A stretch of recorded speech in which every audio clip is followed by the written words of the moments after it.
I am often asked, how did the Cornerstone Foundation start? I have to say it breaks my heart to tell you that the Cornerstone was founded because of the death of a young man whose name was Vern Cook. It was on a Sunday afternoon after Mass, so I was going to the store when I saw a young man climbing out of a clothing bin. I'm not sure why I stopped, but I did. I asked him what he was doing there. He told me he had to sleep there because his father would not let him into the house. I asked him, how can I help you? Vern asked me if I could take him to his friend's house, and I agreed. His friend lived right across the street from me, and that was amazing.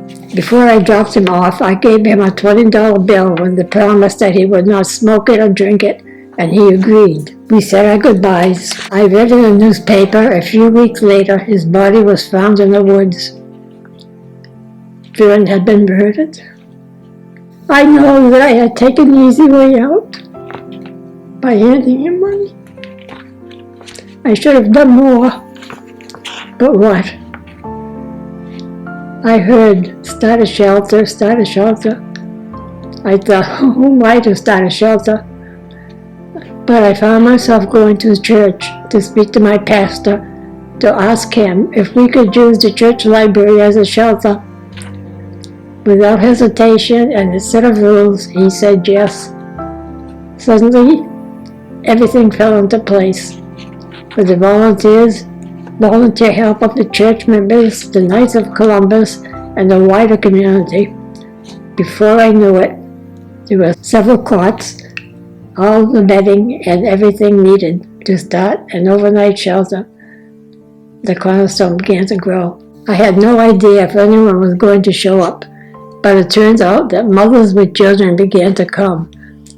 And since it was an overnight shelter, we had to transport them back to Rockville to drop them off.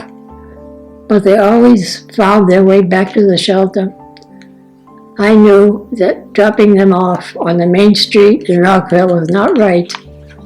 I saw an empty storefront and thought, if we rented this, when we dropped the people off, they would have a place to go.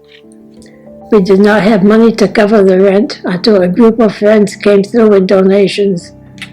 Everything we needed to renovate the space was donated. Unfortunately, the neighboring businesses did not like the fact that homeless people were there and we were told to move. There's an old saying, it takes a village, and that is true. A friend found our first permanent shelter, and from there, with the help of our volunteers, we have continued to grow. We now have 3 shelters.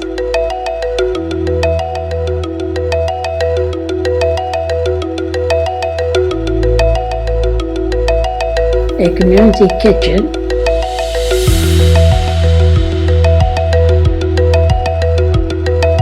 food cupboard,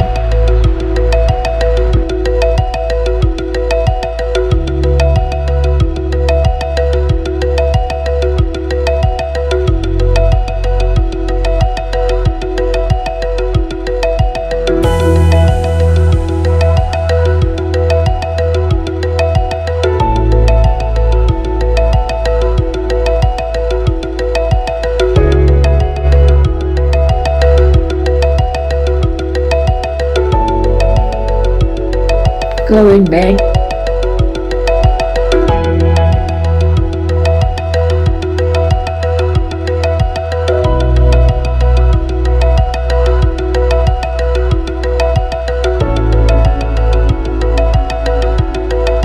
and diaper bag.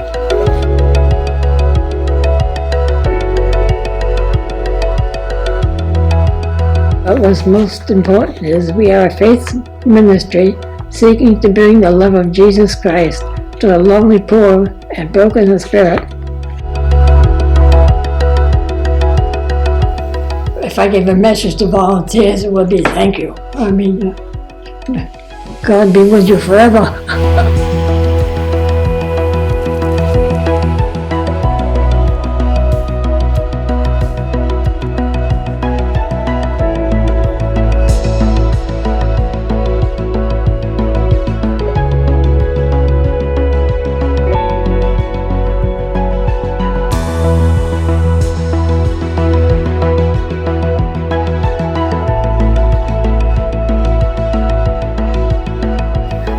I truly don't understand why it's focused on me when it's not me.